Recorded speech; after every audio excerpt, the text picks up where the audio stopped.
Welcome to again the course Network Management and Security, lecture number 5.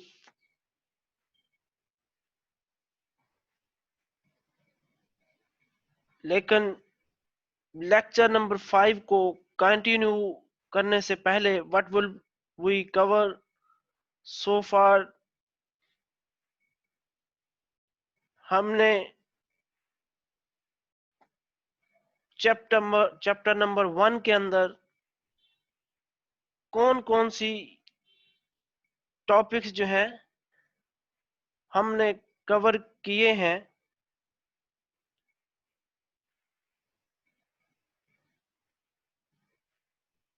सबसे पहले हमने threat environment को understand करने की कोशिश की, because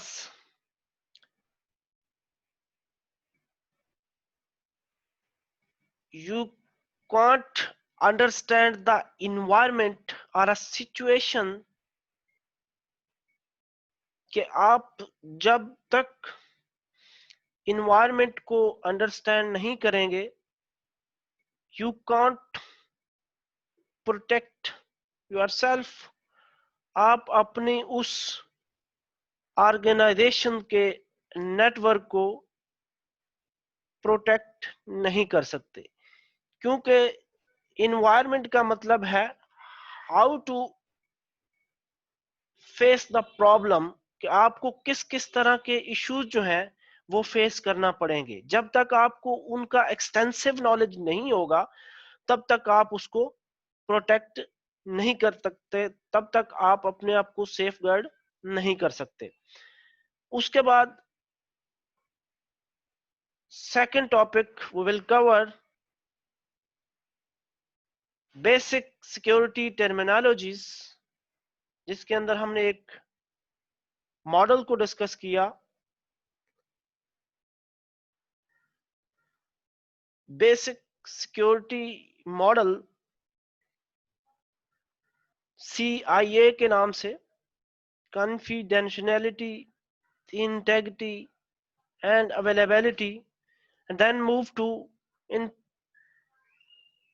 lecture number 4 employees and ex-employees threat के employees जो हैं उनसे हमें कौन से threats हो सकते हैं। These threats like as a insider threats, इसको आप insider threat या internal threats भी बोलते हैं। Insider या internal threat is also called a biggest threat you can face it।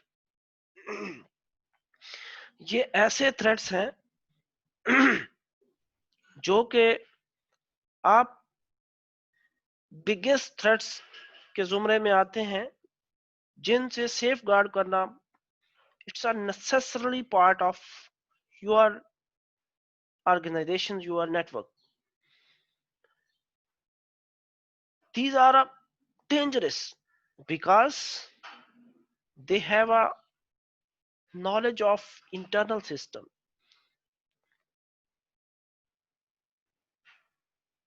They often have to permission to access the system।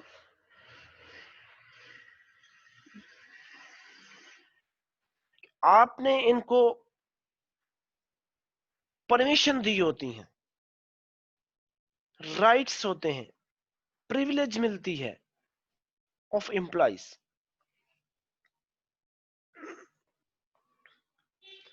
They have now how to avoid the detections, जो आपके वो precautions या preventive measures होते हैं।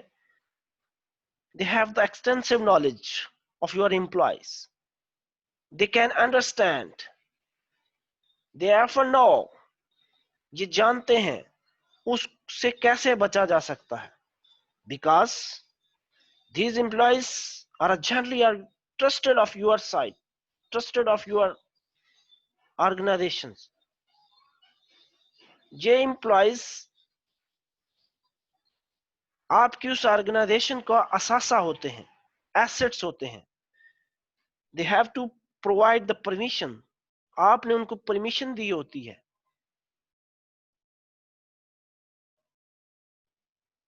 जिस वजह से हमने कुछ रियल वर्ल्ड एग्जांपल्स कोट की थी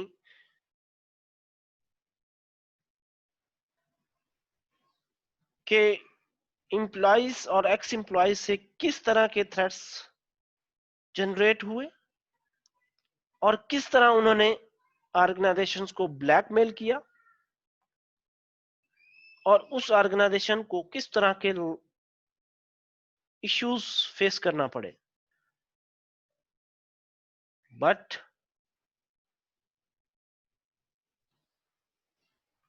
in those employees, they have not a extensive या sophisticated computer knowledge कि ये इन एम्प्लॉयज को कोई कंप्यूटर नॉलेज जो है उसका होना भी जरूरी नहीं होता,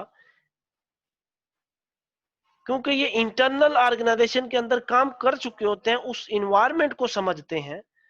उस इन्वायरमेंट को समझते हुए कि इसके अंदर कौन से ऐसे फ्लॉज हैं,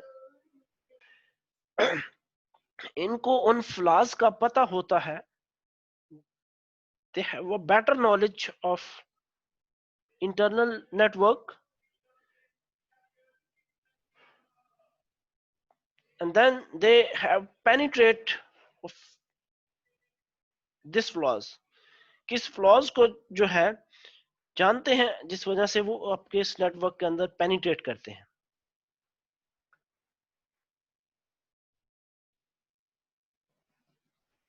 फिर हमने एम्प्लॉयज सैबोटेज के बारे में पढ़ा था. ये बेसिकली डिटेक्शन ऑफ, ये सिर्फ जो है सॉफ्टवेयर बेस लॉस नहीं है करते, बल्कि ये डिस्ट्रक्शन ऑफ हार्डवेयर और a data or a software, because they have planted a time bomb or a logic bomb of your computer or a critical server or a critical machine. किसी critical device के ऊपर ये एक logic bomb, time bomb जो है, specific instructions of code जो है, ये generate करते हैं, जो कि for the being of time वो उस critical server, critical machines, critical computer device के ऊपर जो है वो एग्जीक्यूट होता है. Then they have to damage this server, damage this machine, damage this electronic equipment, और फिर वो उसको डैमेज करता है. इसकी हमने एक एग्जांपल देखी थी कि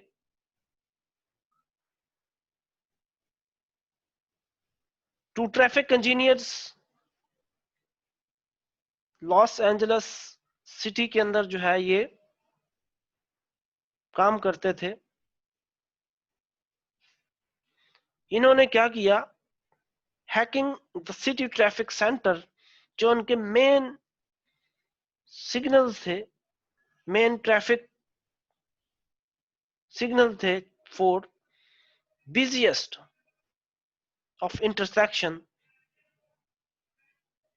इनको लॉक्ड किया और कंट्रोल किया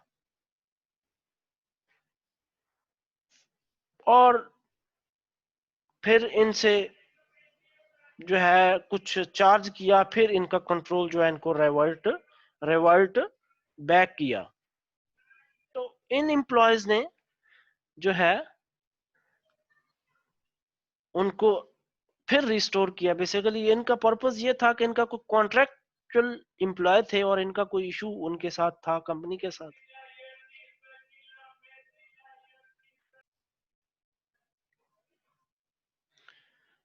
फिर हमने एम्प्लॉयज ऑफ हैकिंग के बारे में कुछ पढ़ा कि ये कुछ ऑथोराइज्ड प्रोसेस होता है, कीज होती हैं इनके पास, तो वो ये इसके अंदर जो है ये एंटर होते हैं।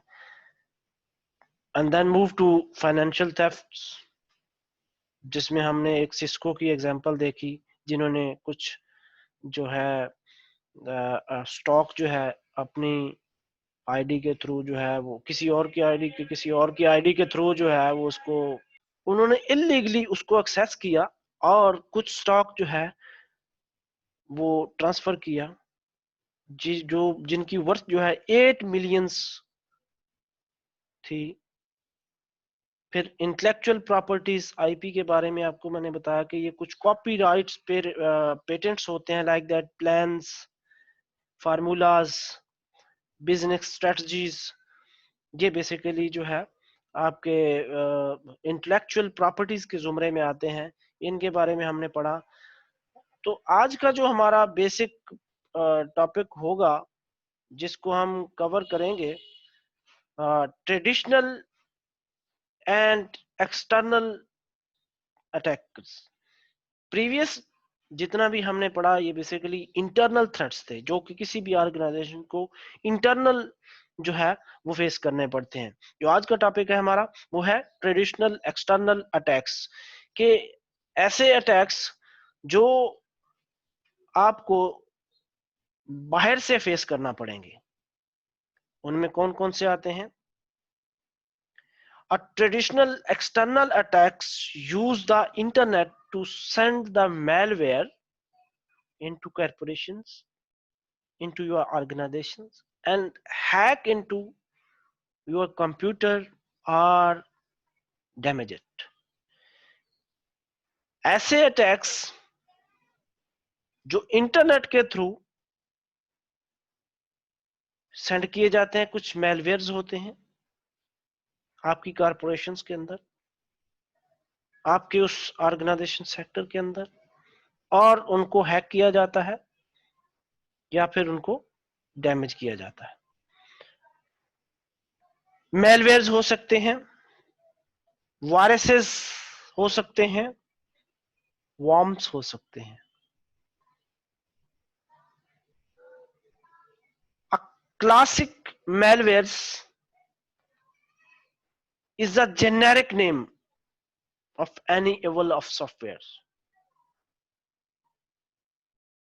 Software that is specifically designed to disrupt, a damage, or gain unauthorized access to computer. ये बेसिकली कुछ ऐसे इंस्ट्रक्शंस ऑफ कोड्स होते हैं जो कि डिजाइन किए जाते हैं डैमेज करने के लिए, या फिर अनऑथोराइज्ड वे के थ्रू आपके उस सिस्टम को ये एक्सेस किया जाता है। malware is the most widely known type of malware, like that virus, जिसको आप वायरस बोलते हैं, लेकिन और भी है, like that worms, trojan horse, remote access terminals, spams, like etcetera, और बहुत सारे हैं मेलवेयर्स। ये जेनेरिक टर्म्स है मेलवेयर, इसके अंदर वायरसेस होते हैं, रैट्स, ट्रोजन हॉर्स, वर्म्स।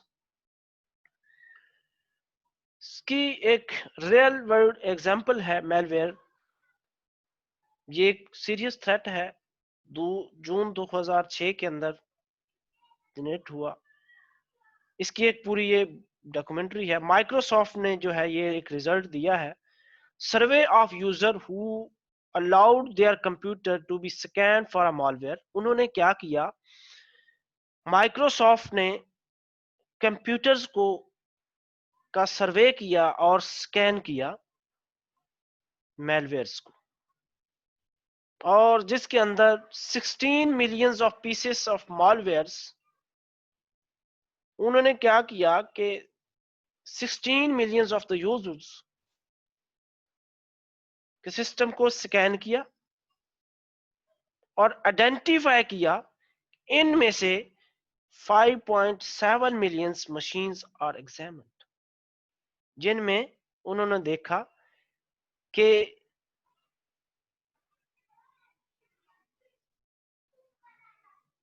16 में से 5.7 मिलियंस ऑफ मशीन्स ऐसी हैं जिनमें मालवेयर पाया जाता है। मींस के in 3 machines every 1 machines have a malware, 3 में से एक के अंदर malware होता है। But you can't understand, you can't know that malware is exist of your machine.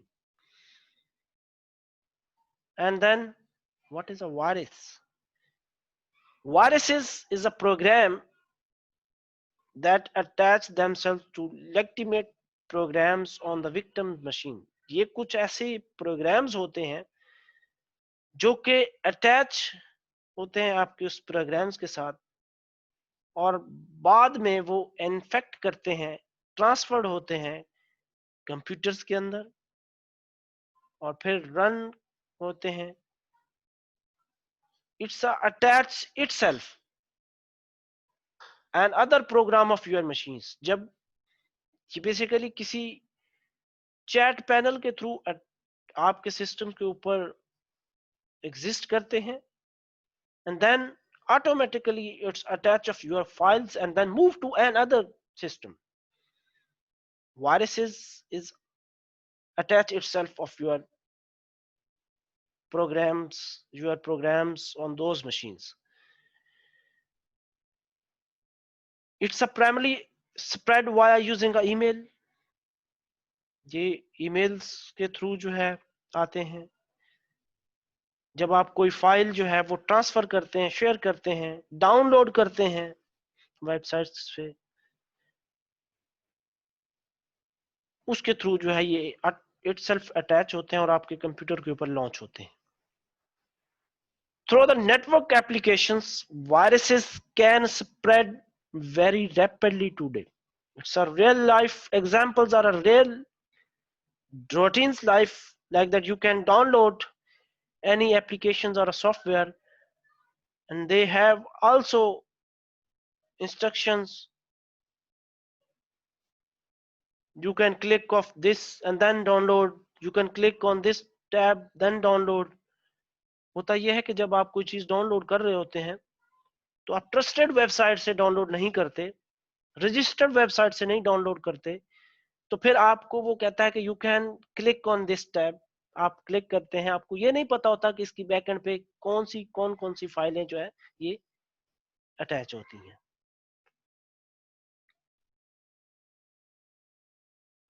worms, this is a full program that do not attach themselves to other programs. ये भी viruses होते हैं, ये भी ईमेल्स के through जो है attach होते हैं, लाइक एज अ वायरसेस होते हैं।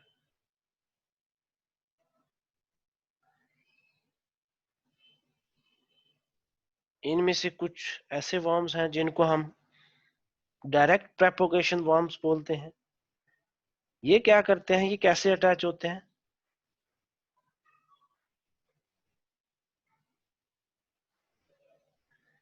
Direct propagation worms can jump from one computer to another computer without human interventions on receiving computers.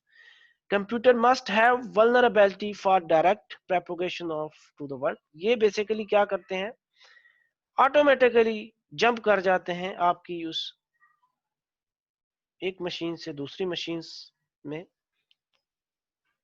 और वल्नरेबिलिटीज जो है उनको फाइंड आउट करते हैं और फिर जो है रिएक्ट करते हैं। Direct propagation worms jump directly to computers that have a vulnerabilities. They then have these computers to jump to other computers. ये किसी without any actions, एक होता है कि आप क्लिक करते हैं then इंस्टॉल या एग्जीक्यूट होते हैं, ये without any action of user part, आपके लेवल पे बगैर किसी एक्शन किए जो है ये एग्जीक्यूट होते हैं।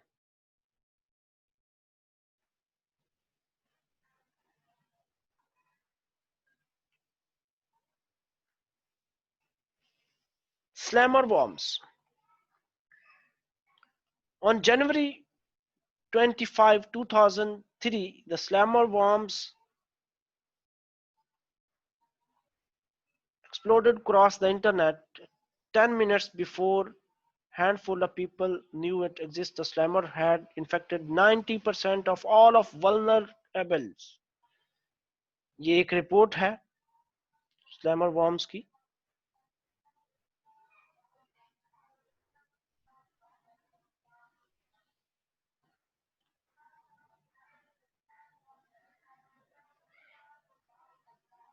तो blended threats, malware propagates in the several ways, like a worm viruses compromises web pages containing the mobile codes. ये basically worms viruses का combination होता है दोनों का, blended threats. By propagating in the multiple ways, blended threats increase their likelihood